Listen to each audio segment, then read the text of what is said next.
Hi, I'm Tom. This is Mina, and this is Kitty Help Desk.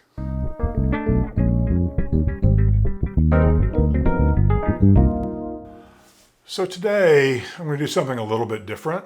I wanted to talk to you for a minute about a scam that's been going around for a little while now, but I have learned about it through some of my clients, and I just wanted to make it known because there's nothing worse than, building yourself up to adopting a cat and really not ending up in the situation that you expected to be in at the end.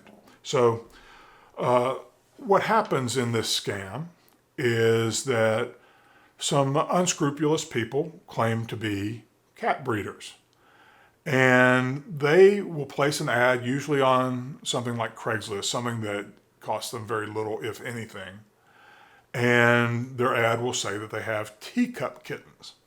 Now, when a kitten is very, very small, it's really impossible to know whether that claim that that's a teacup kitten is true or not.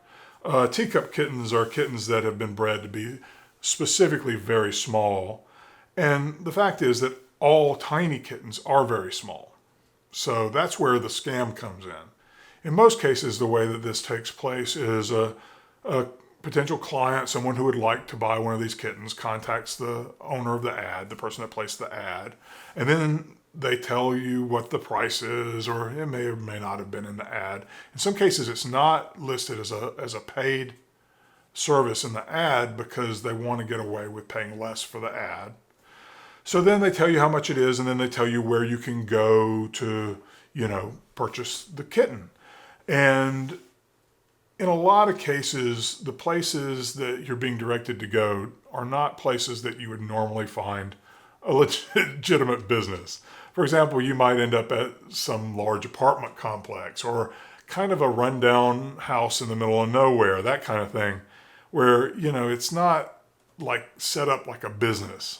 And so what you have to do is really be cautious and pay attention to those warning signs and follow your gut. What happens with us humans is that we see our word as our verbal contract. And so when we talk to this person on the phone, we tell them that we're coming there and we want to purchase a kitten or we want to see what kittens they have available, then we feel like we've given our word. And in a lot of cases, when we get there, we're less likely to renege before we've actually met the people and gone inside.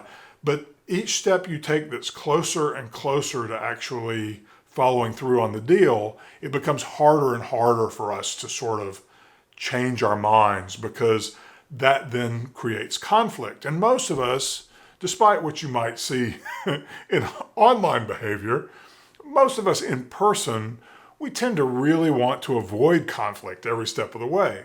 So you get embroiled in this conversation with these people and they're lying to you. And in order to get out of it, you basically have to tell a person to their face that they're a liar. And that becomes really difficult for most of us to do. Like, I can't say the last time I just told a person to their face, no, you're lying.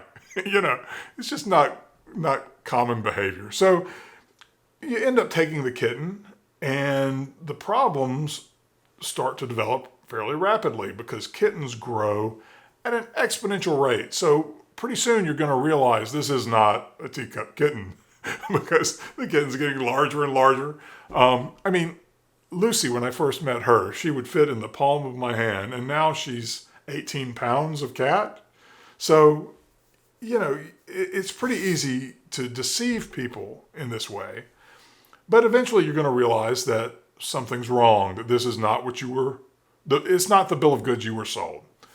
But on top of that, there are bigger problems down the line, and that is that in order for these people to have sold this cat as a teacup kitten, they've generally had to wean the cat way too early, and that creates a whole new set of problems. In fact, cats that are weaned too early or removed from their mother, removed from the nest and the siblings too early, often develop problems recognizing rough play and, kind of how much is too much. Come on, you want to go for a ride? Come on. You can do it. All right. So they sort of, have difficulty with bite inhibition and scratch inhibition because those are things that they learn at a very particular developmental stage in the nest. They learn that from their mother and their siblings. Now these kittens have been removed from the nest too early, so they don't have the opportunity for that development, along with other things like certain types of socialization, broad socialization. So what you end up with is a fairly unstable cat, a cat that's very prone to rough behavior, biting fingers and toes, attacking your feet when you walk by, that sort of thing. You want to come back down? Thank you. And so I encounter these people long after the fact, after they've started to have behavioral problems with the cat later. And then they're like, we don't understand, this cat, started out like just any other kitten, and now it just wants to bite me, and it bites really hard to the point where it draws blood. And that is really distressing for someone who really loves an animal and wants to nurture an animal and find that this animal may not be capable of the kinds of behaviors that they expected from a cat. In most cases, this kind of behavior can be moderated to a degree, but it's always going to be a little bit of a struggle throughout the cat's life because it missed this developmental hurdle early on in life. Now later on, you can't really exactly play catch up. You can do other things to moderate that behavior. The main thing being, to always make any unwanted behavior boring and just, turn away from it, ignore it, and then make an alternative behavior that's incompatible with the unwanted behavior, make that much more attractive. And you can sway the behavior in that direction, but you'll never actually completely fix this lack of inhibition on the parts of a cat that's been hand-reared or removed from the nest too early. I really encourage you to think less about the appearance of a cat when you're adopting and more about the behavior of the cat. Think about your lifestyle and what set of behaviors would most suit your lifestyle. Would an active cat that wants to engage all the time and wants to play and really wants to be involved in everything suit you? Or would a lap cat suit you? In which case, maybe you'd prefer a senior cat, because there are plenty of senior cats out there that need homes too. So it's all things to consider, but I do encourage you, even if you do decide to buy a cat, just to avoid resources like Craigslist, because it's just unlikely that you're going to end up with like a positive outcome.